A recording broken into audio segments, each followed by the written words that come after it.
Good afternoon, everyone. It is 12:56, and we will start promptly at 1 o'clock Eastern Daylight Time. Thank you so much.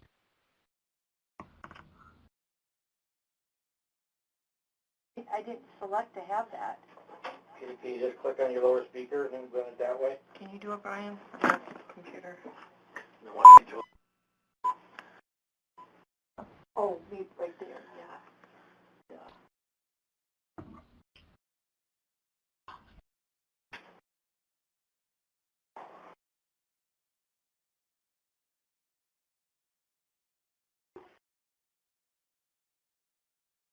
Again, good afternoon, everyone. I just wanted to let you know we will start promptly in 3 minutes.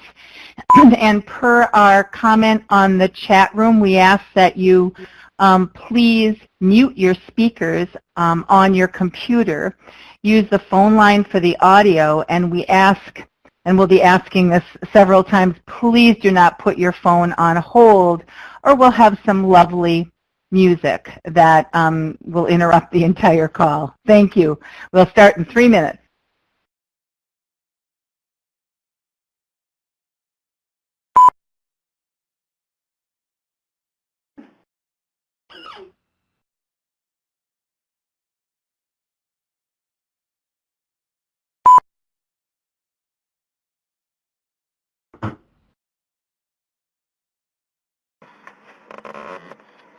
Okay, so you can hear it online. I can see your name, Sharon. Yeah, look. Look, Betty Jean's on. Claire's on. Good afternoon, everyone. I wanted to let you know that we will start in promptly in 2 minutes, and I ask that you put your phones on mute. Make sure your computers, that the sound is off on your computers, and please do not put the phone on hold. Thank you.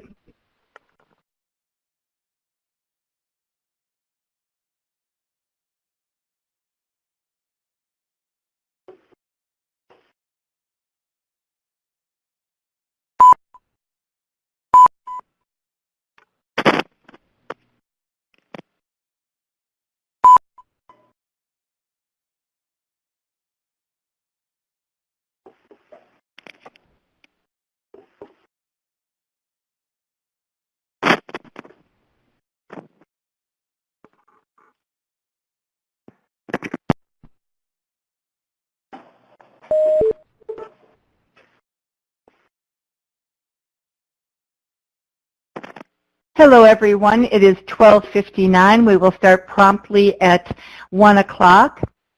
I ask that you please, following some of our instructions in the chat room, for those of you that are on the webinar, please mute your speakers on your computer. Use the phone line, and please mute your phone. And I ask that you do not put your phone on hold, or we will have lovely music to listen to.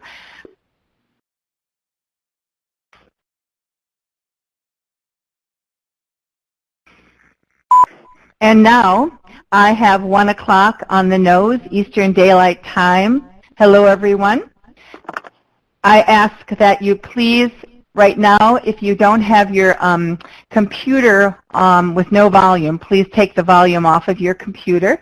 And I ask that you put your phones on mute, and we'll begin. Laura, if you want to move the slide next, we'll go and kind of give you an overview of the practice transition and our conversation for today.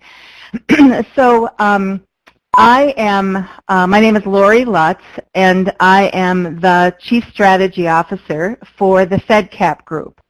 And we are thrilled to be conducting this webinar for you, predominantly because we really believe that this kind of work is important, and we believe that the work itself can actually be iterative. And as individuals across the country share about best practices.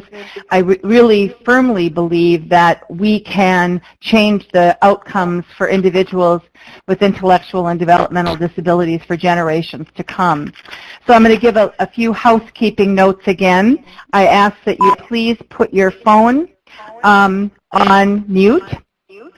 Please put your computer on mute. You need to have your computer sound off. And I ask that you please not put your phone on hold, because then we'll all have this lovely music. So I'm repeating that because of those individuals that just joined us. We have an amazing, somebody doesn't have their computer on, the sound is echoing because the computer isn't off. Participation today is amazing, and it makes it clear how important this conversation is to all of us, and how much we all are eager to share ideas about how to change the outcomes for individuals with disabilities.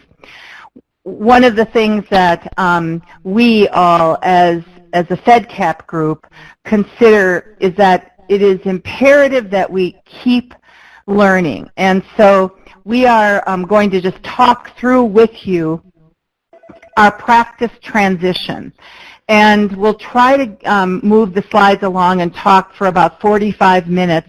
We ask that you keep your questions to the end. Now, if you want to put questions inside the chat room, that's fine. I'll moderate those as we go.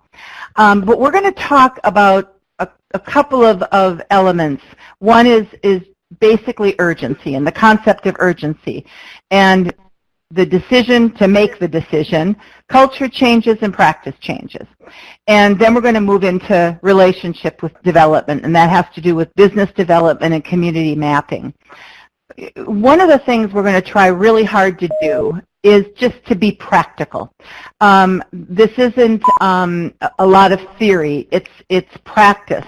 And it's practice as a result of doing what we've been doing now for several years and seeing really pretty significant changes. And what I thought would be important, Laura, if you want to make the transition, what I thought might be important is that you understand from the sort of practical perspective how we move forward in the decision-making process. So, Laura, if you want to transition the slides, that'd be great. So one of the things that we know for certain, as you are making a decision to move from a sheltered workshop into competitive, integrated, community-based employment, is that somebody has to lead the charge. And so we're going to talk about that role of leading the charge. We want you to appreciate out of the gate that the road is really overwhelmingly challenging. And I'm not a big lover of the term resistance, but resistance is fierce. And there are many opinions about what should happen, when it should happen, and how it should happen. We have to believe beyond a shadow of a doubt that the direction that we're moving is the right direction, and we want to emphasize that the payment structure may not easily accommodate what we're trying to do. I do know for certain that you can make the payment structure adjust. It absolutely is possible, but it is an intentional effort that really demands kind of a partnership with your funders, potentially some kind of really creative staffing patterns, and working every single day to make sure that you can stay solvent while doing good. Laura, if we can keep moving. So one of the things that I think is important to understand is that we had a journey that was driven by significant external pressure. As some of you may be aware, the state of Rhode Island was under really the Department of Justice and the Department of Labor were bearing down on the practices that were happening within the organization that we took over. And we had a requirement called an interim settlement agreement to do a certain body of things, such as move people out of enclaves, sheltered workshops, into integrated community-based employment, and we needed to do it rapidly. There wasn't years to do this. There wasn't kind of at your own pace. We had to do it fast. We had frequent federal monitoring. We had court oversight. We had state oversight. And I want to suggest that the federal government, the court, and the state were partners, but they also were holding us accountable to a set of tasks. And I don't think anything would have been possible had we not believed that what we were doing was the right thing. Well, we wouldn't have done it. So you could imagine, in a relatively short period of time, moving from sheltered workshops where people went together in vans and did anything and everything we could arrange for them in the community, and that was the life, a 9 to 3 environment. Today programming that started in the center, everybody got to the center by buses, and there was a good amount of employment, and we were pretty proud of even that body of work, to where we are today, where no one comes to the center. As in your life and my life, we start from home and go to work, or we start from home and go to our daily activities. That's where we are today. And our challenge is to ensure that we provide you during this call with some nuts and bolts about how we got there. So Laura, let's keep going from there. So I am going to turn this over to my colleague, Lori Norris, and pretty soon her picture will be on the screen. Lori is, and I'll get off the screen so you can see Lori. Lori is the Executive Director of Easter Seals Rhode Island, which is the company in which all of these changes occurred. And she is next to Sean McCurley, who is the Deputy Director of Easter Seals Rhode Island. Lori also, because she doesn't have enough to do, is the head of all of the work in the state of Rhode Island and the Director of the National Center for Innovation and System Improvement. So Laura, I'm going to turn it over to you and we can start to dig in. But before we do, let me just remind people that have come on the phone recently, we have over 130 people on the webinar and on the phone, so I may do this from time to time. Make sure that you put the sound in your computer off. Make sure that you put your phones on mute, and please don't put your phone on hold, or the call will be disrupted by lovely music. So again, put your computer sound on. Whenever you hear the echoing, that's because someone doesn't have the computer on mute. So Laura, I'll turn it over to you. Great, thank you. So welcome everyone. I'm really excited to share some of the nuggets of what we've learned along the way, and then have also been spending some time sharing across the nation as people are thinking about how they change it to become more integrated in the community. So I'm going to start with talking about changing the culture, because I think, as most people know, changing practices and changing systems is far more easier than changing culture. Culture is very difficult because it really is about, values that employees have and what they embrace, and, the things that we've always done this way. And so we have to recognize that, our systems have grown out of culture that have been based in historical practice expectations. And, so we've spent, many, many years assessing people, training people, placing them in jobs, and that's basically what we've done, or keeping people between the four walls of a community center. And that's fine, but we also know that, as we learn better, we do better. That's as we know better, we do better, a quote from Maya Angelou.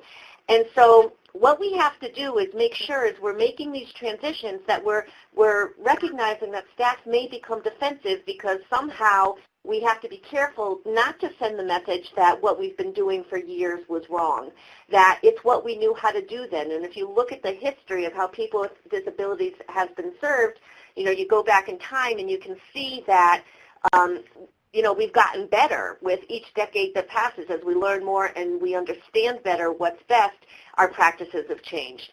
And so The other piece is you also have folks in the community, society, and even family members who often reinforce the idea that people with disabilities, IDD and disabilities, can't work in the community. And so, we talk about the soft bigotry of low expectations, that we set that bar low and that's the end of it, and never really trying to help people maximize their full potential. And that also means embracing the dignity of risk. And so I'm going to talk a little bit more about cultures for a second, because here's one thing that we know for sure, is that when agencies have to change, make significant change, we're not talking small tests of change. We're talking big, bold, sweeping changes, like we're talking about with moving from sheltered work and center-based activities. Don't underestimate the fact that staff take great comfort in doing what they know how to do. And we have to help them understand the rationale for why things have to change. It's just like, being a parent of a child. Saying to the child, because I said so, is not good enough. Most people will come along if it's explained to them, why we have to go along this journey. So the other piece is we have to help them understand we're not going to be doing group work anymore. We're not going to be taking people out in vans, in the community, in groups, and that now we're going to start working with very few participants. And the good side to that is that we get to know our participants more intimately, because I'm always going to be working with the same folks. We also need to know that the flexibility that's going to be required from staff is going to be greatly changed. Now, before we changed our model, we were basically Monday through Friday, 9 to 3, people came to the center. But, the reality is life doesn't happen between the hours of 9 to 3, Monday through Friday. And that to really be person-centered and full integration in the community, that we have to be present when life happens for folks. So if they want to go to the Knights of Columbus meetings, or if they want to go to, the Michael's Craft Show or whatever, it's around their schedule, and that's not always 9 to 3, Monday through Friday. So the way you have to position that to the staff is in a way that's exciting, that now you get to tell me what are the hours that you're available to work, and that I can plug you into the schedule based on that availability. And then it really becomes, if someone wants to 3 hours of work every week, that they're going to need to have more flexibility than if they just say, well, I can only do 9 to 3, Monday through Friday. Well, if that's the case, then I'll assign what I can assign to you, but it doesn't necessarily mean you're going to get full hours. You have to, in this wholesale change, have continual training focused on the practice changes, and all in the context of practice. Someone needs to mute their phone, please. Thank you. So getting them to think, person-centered thinking, let's start there. Never mind person-centered practice and implementation. Let's just focus on person-centered thinking. And what it also means is that there has to be increased performance management, because it's no longer staff coming in and saying, okay, what's my assignment today? And I'm going to take 10 people in a van, and we're going to go to the food court, or we're going to go to the wax museum. It's not that anymore. It's really based on what do people want to do that day, in that moment. And so the performance management, someone mute their phone? The performance management piece comes to helping people and staff become more independent in the choices that they need to make. They have a lot more autonomy because they're really supporting the day based on what is chosen by the participant. The other huge piece change for us was moving from vans to staff automobiles. Now, that doesn't mean you get rid of vans altogether, because you do need to have accessible vans for wheelchairs that staff can use in that case. But we used to have a fleet of vans. We don't have that anymore. And we had to transition to staff using their vehicles to pick up people and drop them off for whatever their activity is, or whether they're going to work. Can someone please mute their phone? So now participants have much more independent decision-making to support the day. They could tell their staff the day before that they want to go bowling tomorrow at 1 o'clock, but tomorrow at 1 o'clock they don't want to do that anymore. And so staff needs to also exercise more decision-making, if you will, than if they were just being told by a supervisor what to do. Now here's the biggest piece in our transition that I can't underscore enough. If you're going to make this wholesale change in how you travel, you have to anticipate and plan for fallout. Now, when we first went to the staff and said, okay, we're going to change our model, I'm going to stop for a second and ask everyone to just check and make sure that everything is on mute. I'm getting an awful lot of feedback. It's pretty distracting. Okay, great. So we outlined the plan for staff of how things were going to look. We shared with them that we wanted them to come on this journey with us. We value that, and we'll do everything we can to help prepare them to make that transition. But you need to know there's some people who are going to choose to not make that transition. They like the 9 to 3 Monday through Friday. They like the groups. They're not prepared to deal on a more individualized basis, and they opt to leave. And then you have others who absolutely refuse to change, and those are the people you need to help move on. And the reality is, by the time we finished our wholesale changes, we turned over 90% of our frontline staff. So you really need to anticipate and plan for that fallout. If there's one thing I'm going to promise you, it's going to happen. And then the other piece is you have to constantly reinforce the change process. Change feels ugly.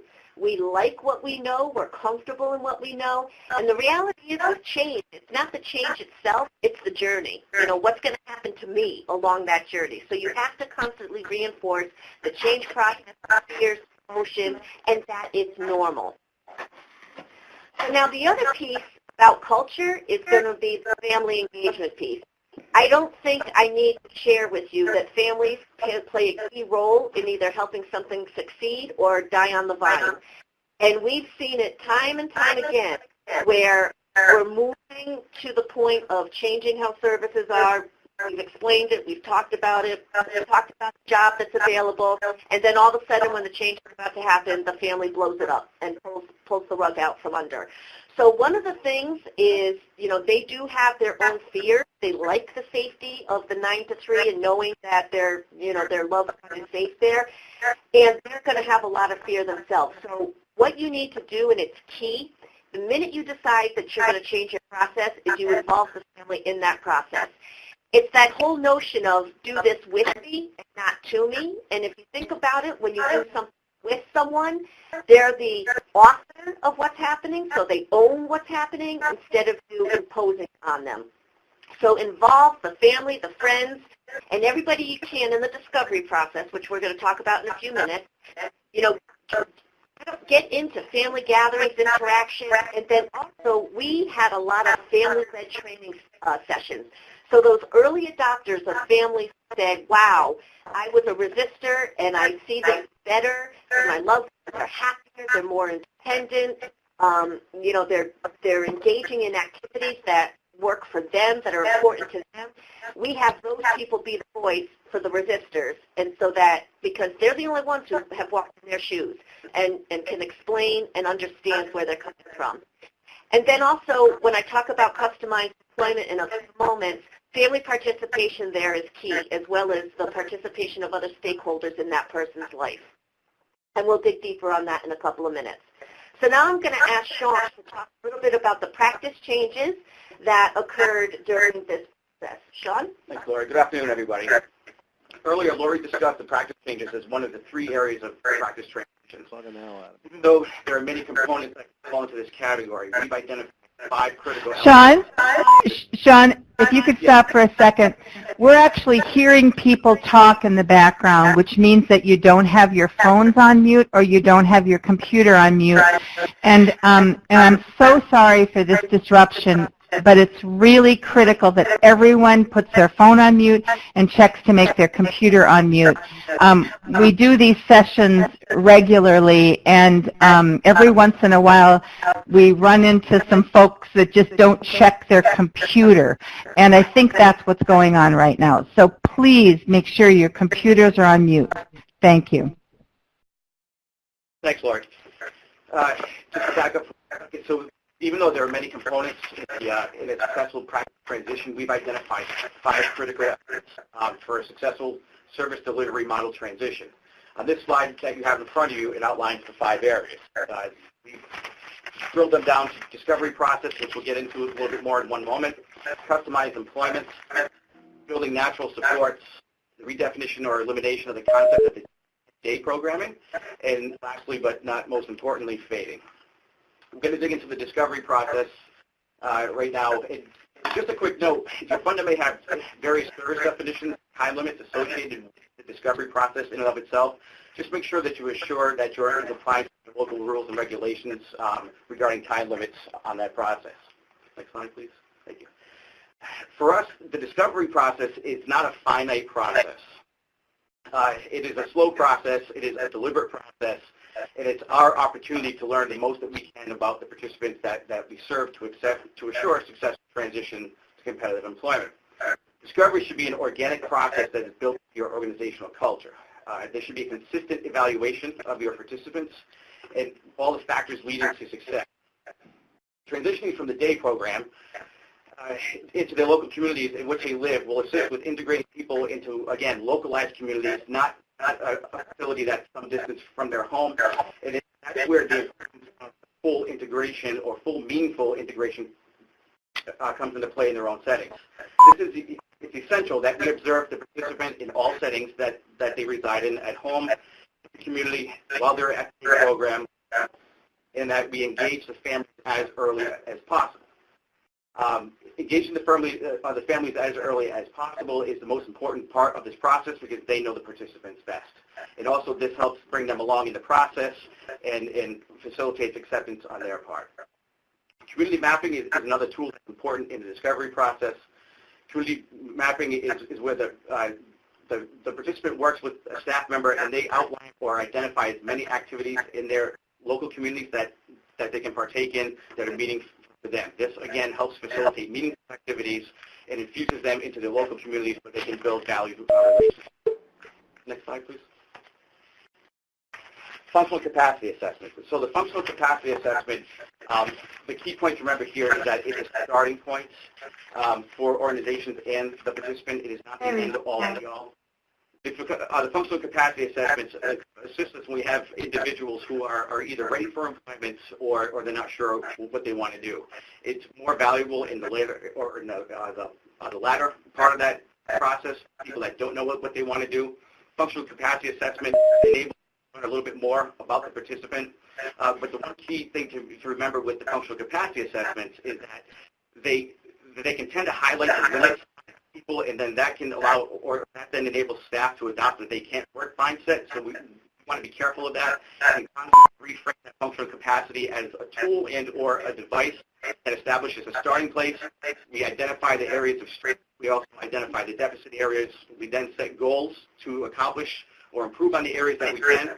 It also allows for us to accept the areas that we can't develop, but also develop workarounds in order to show that person's success. Okay, and I just want to jump in for 1 second to clarify. So the discovery process is actually the process that somewhat replaces traditional vocational evaluation of standardized tests. And the process is getting to know the person, their likes, and it's incredibly important that the family and other stakeholders are involved, particularly if they're a nonverbal participant, because they can help us figure out what really gets that participant excited.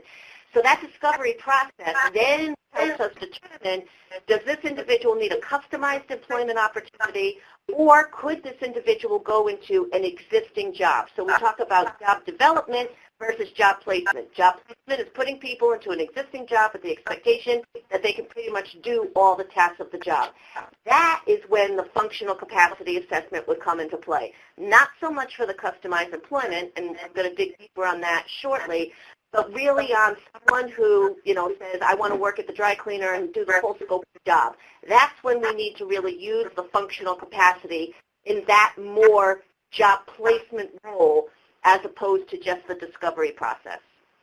Okay, moving on. Next slide, please. Thank you. Career exploration as a part of our discovery. So our Connect to Careers events were created as a result of our job seekers' questions about what their interests were, and we tended to get the same responses, whether it be in food service and or retail.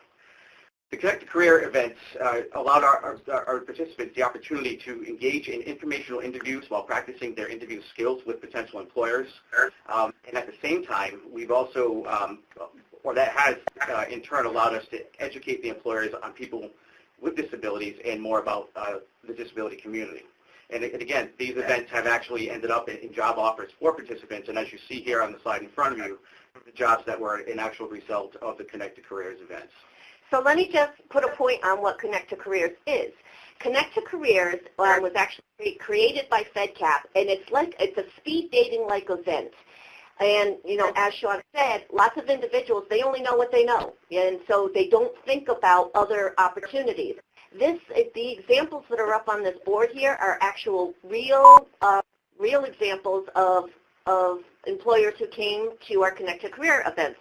So what we do on our end is we prepare the individuals to present themselves. The best gift, they have their resume, they have their business card, and they are prepared to, you know, sit down with the employer, shake hands, and the employers are prepared. They know to prompt the individuals with questions if they're more shy. And so, as Sean said, it's the combination of informational interview and actually their interview skills. They actually go through 6 rounds. Three of the rounds they choose themselves based on their interests. We then throw in 2 rounds to get them out of their comfort zone, and then the 6th round is kind of their own choice, someone that they saw and that they want to go connect with.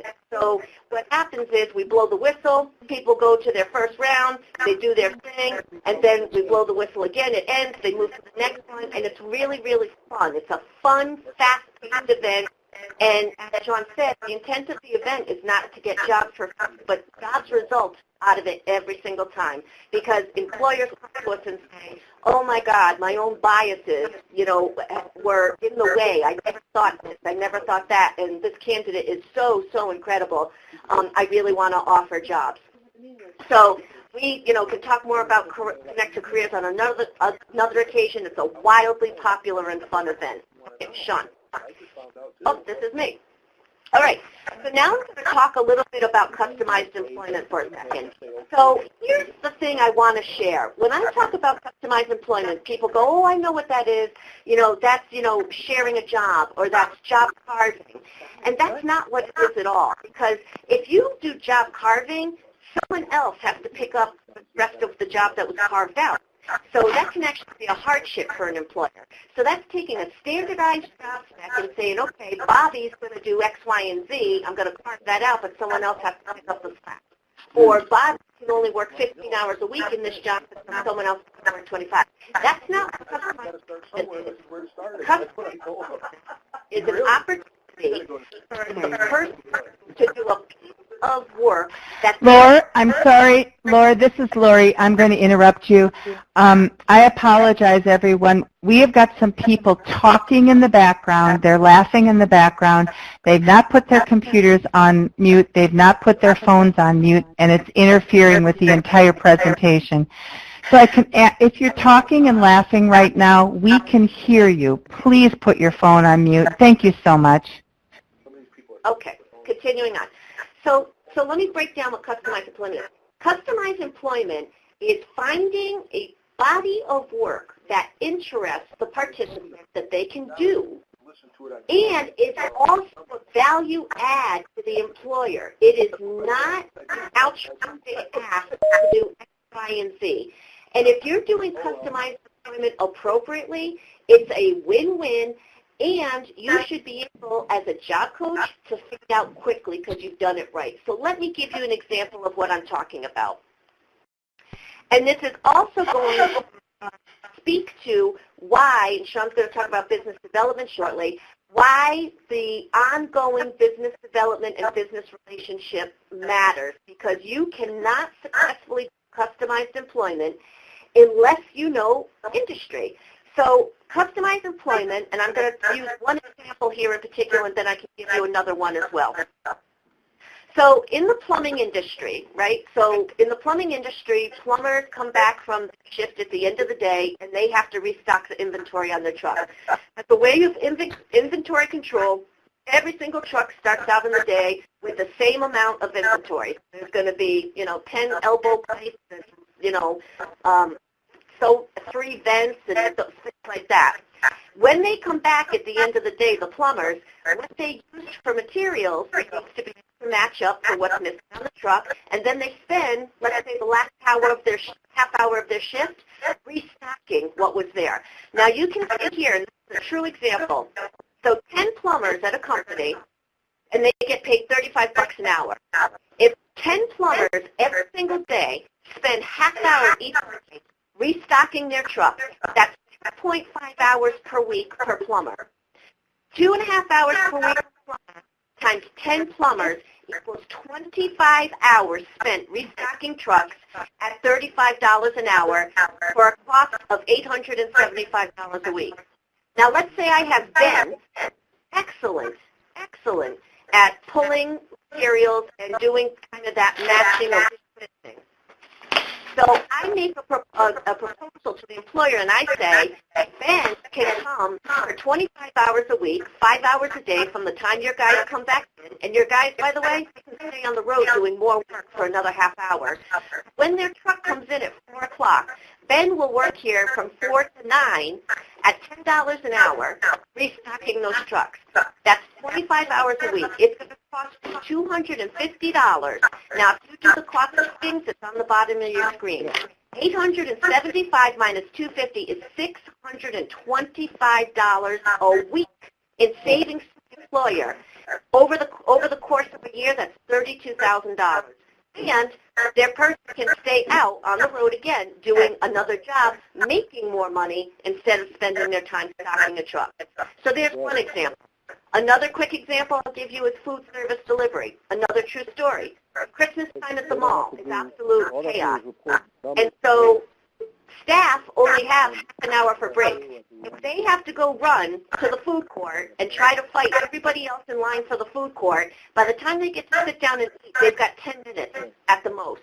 And so we created a proposal with mall management and queried lots of the stores to say, would you be interested in a food service delivery for your shifts? And so you tell us what you want. Our participant goes and gets the food in time for your shift to start, and they pay them a couple of bucks tip to be for that service. So again, something that did not exist, customized employment and creating opportunities. And it's a win-win for both sides. Okay, moving on. So now, the whole piece to the puzzle is you ask yourself the question, how do we get people ready for work? If nobody's coming to the building 9 to 4, 9 to Monday through Friday anymore, how do we do job readiness classes? How do we, constantly reinforce attire, timeliness, attitude, communication? Well, that becomes part of what the direct support staff do and the case managers do. And it becomes a part of everything we talk about. So if we pick up that person for the day and they are going to just go to the bowling alley, if they're not dressed appropriately, if they're not on time when I come to get them, if they have a rotten attitude when I come to get them, they're addressing that constantly because the skills that we need in the workplace are not far different from the skills to socialize in the community. So we're using every opportunity, every single opportunity, whether we're, engaged in work or we're engaging in some kind of community opportunity, to reinforce this. It becomes a part of our culture of how we operate and what we do. Okay. So now let me talk about, I'm going to get to this. There's another wonderful vehicle that you can use to help people get ready for work. This is a web-based tool, and this is why you don't need to come together between the walls of 9 to 3 Monday through Friday. This is a web-based tool that helps our participants learn about themselves, understand that they have the skills to communicate, to work in teams, but most importantly is this module called personal branding. And I'll tell you why I love it. If you look at most work readiness programs, they'll talk about, okay, you got to do the resume. Okay, here's how you fill out an application. Okay, this is what you do when you go on an interview.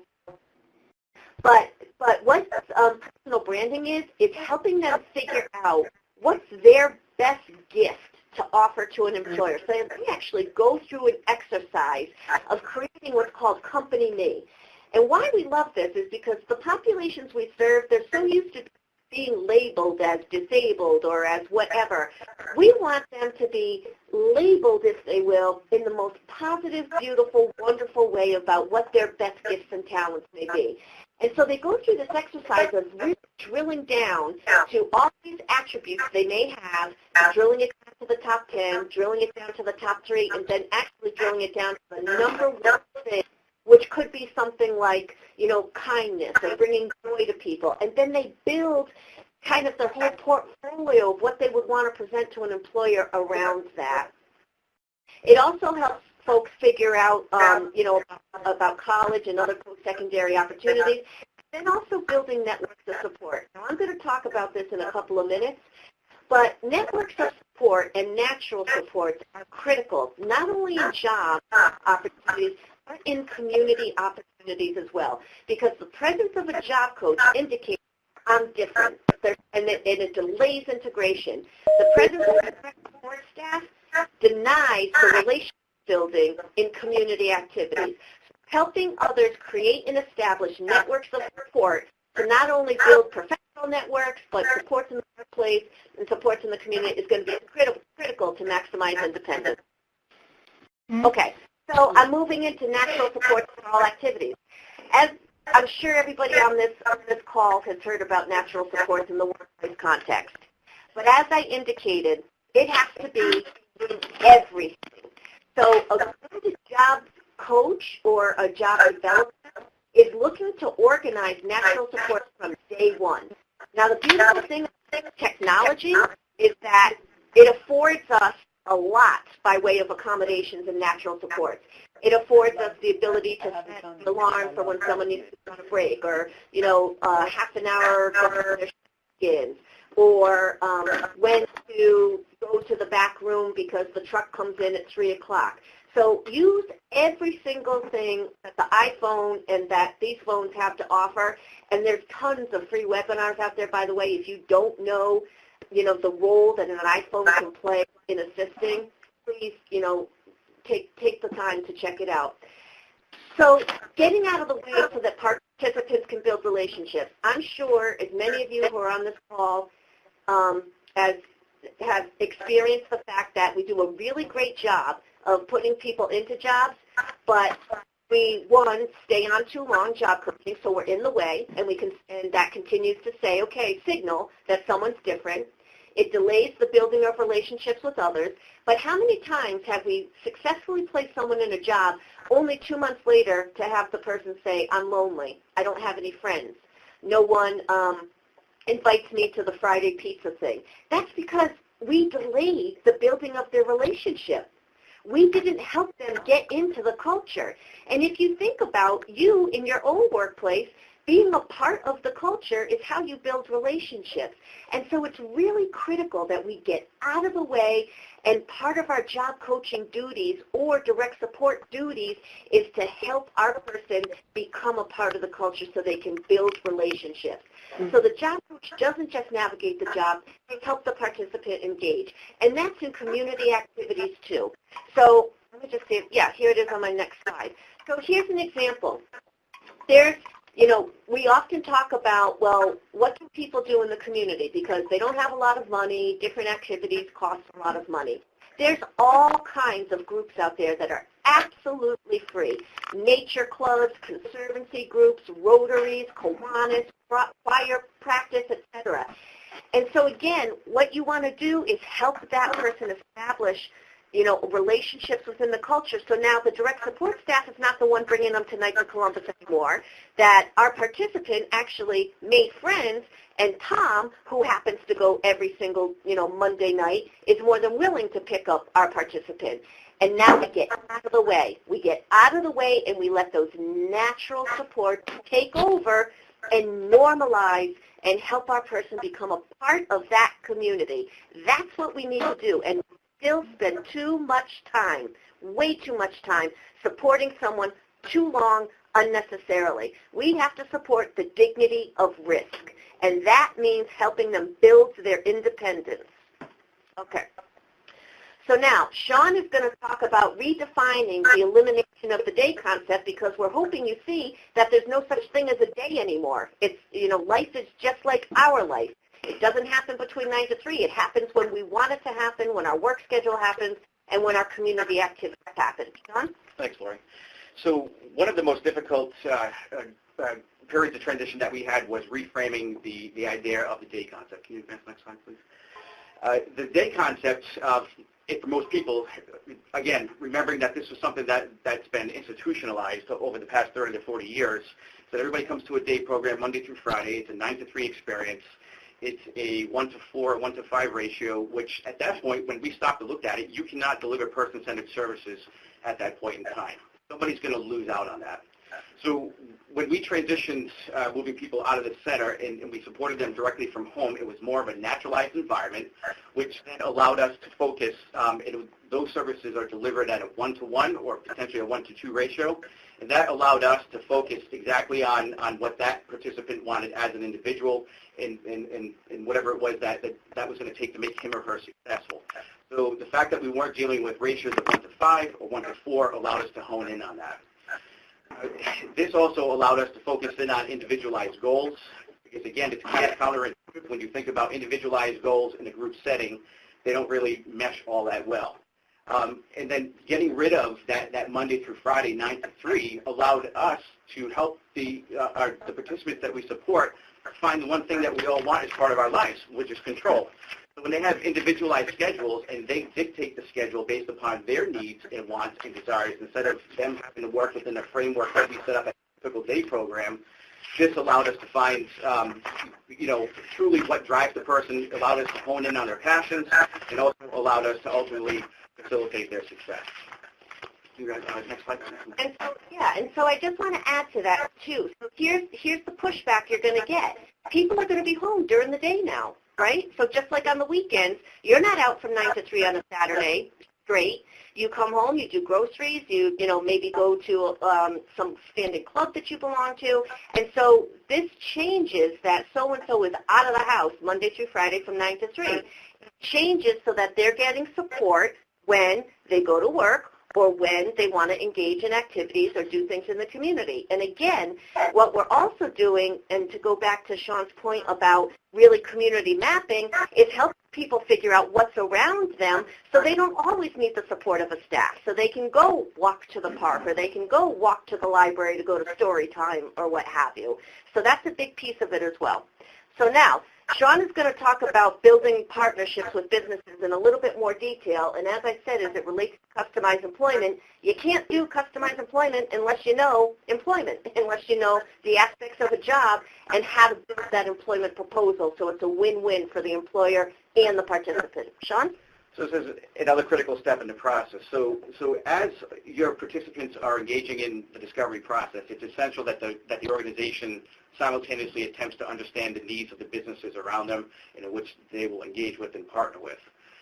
The sector-based approach. So following this model, again, historically, a lot of job seeking in this industry has been tactical. This is where the organization needs to flip its mindset and engage in a new paradigm of being more strategic, getting ahead of the job market, staying current with the job market, understanding what the trends are and where those trends are going. Because if not, just like anywhere else, you're going to end up with a population of job seekers who have a skill set that's not needed by the localized market. So again, getting ahead of that curve and staying ahead of it will allow you to have that success in figuring out more sophisticated measures in placements is what's going to bring that person to success. Next slide, please. The next piece is also understanding the business development role. So the business developers in our organization, they actually are engaged in kind of a two-pronged process. They have to have the business savvy, the ability to identify employers, the ability to engage employers, and as Lori spoke about before, the ability to highlight what value our participants can bring in savings in their organization. But on the flip side, they also have to have a little bit of clinical savviness too, where they have to intimately know the population that they're trying to place, because if not, it's going to be a setup for failure. So the job developers, again, we've shifted our thinking into realizing that the employers are just as much of a customer of ours as our participants are. And as long as they're satisfied and we're helping meet their needs, more likely than not, the participant's going to have success in that job. And again, this promotes, the ability, open communication lines, where if the employer is having an issue, sometimes they're not always sure of how to approach it because they think it's a little bit of a different paradigm or a network to to be in, but business developer, that's where he or she needs to have to have that ability to neutralize the employer's fears and to assist that employer, engage with the individual, and again, show that success. Okay, and I think at this point, Lori, we're going to stop, and I think you wanted to facilitate some questions and answers. Well, yeah, I said it was a good tool for them to use Laura? for when they're doing. Right here. Thank you so much. Again, I hear there's some folks having a conversation in the background, and I thank you so much for putting your phone and computers on mute. What we tried to do in these 45 minutes, and granted, we are so aware that that's a very short amount of time in which to communicate what is a pretty significant systems change.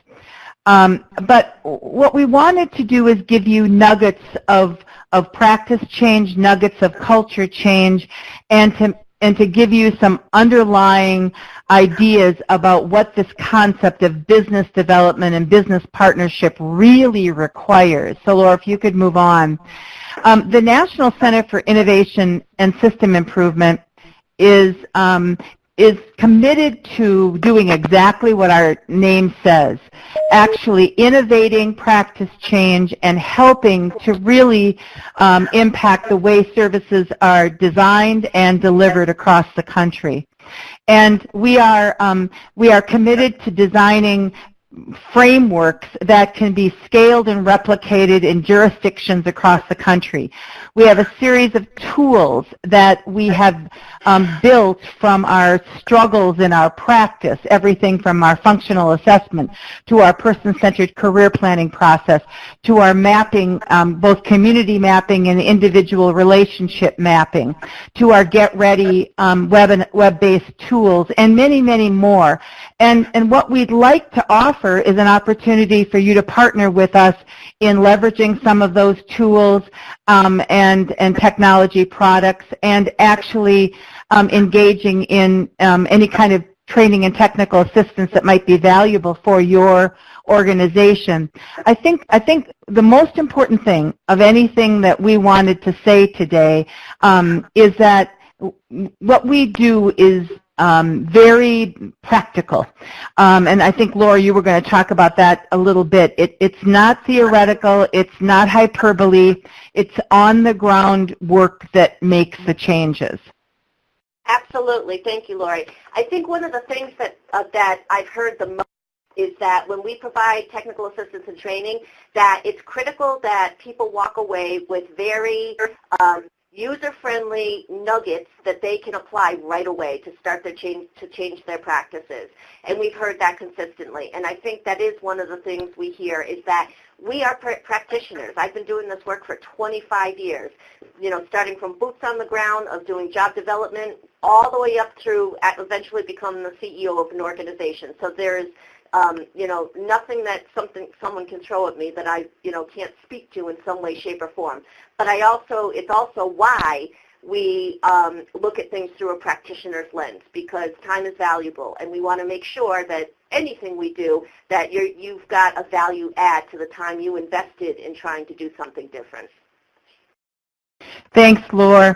Quite a few people have asked whether or not we might be able to share this PowerPoint, and I've given you the address right now. We're that on the chat room, and we'll also provide it to individuals who might email or call, but it's in our National Centers Library, which is ncisi.fedcap.org.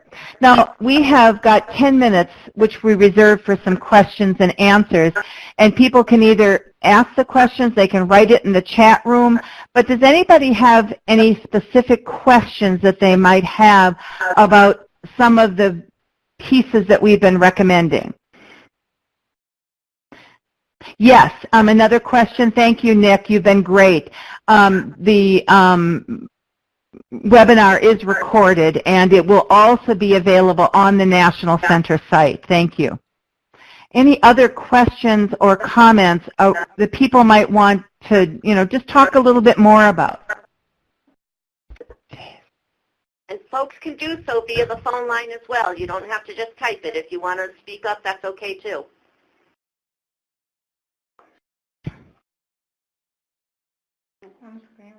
Yeah, it's a good question, Julie, and we've talked about that. The interesting part about the transition over and why it is so incredibly important to get people connected to their community is because we don't want people staying home. So if we just stick our heads to the old model of, all right, we got to get out into the community. I mean, go to the mall at any given time, at lunchtime in the food court, and you'll see it packed with people with disabilities because it's, that's what folks have been doing. So this is why we have to get them connected to the different activities in their community, the different civic groups, because the reality is it could be very isolating if we do not do that, and that is a key strategy. We do not want people sitting at home, and it would be, and I've seen it, by the way, where, sometimes the direct support staff are, and not in our program, by the way, but are, sitting at home watching TV with someone. Well, how is that helpful? How is that community integration? So we have to flip that mindset to really get people embedded in their community. And the beautiful thing about that is, if you do it well, you're then just giving touch-based support. You're no longer spending, tons of hours supporting that person in activities that aren't meaningful. And by the way, it's not a cost-effective strategy, and that's why we need to use the community mapping and integrate people in the community to their fullest extent. Webinar.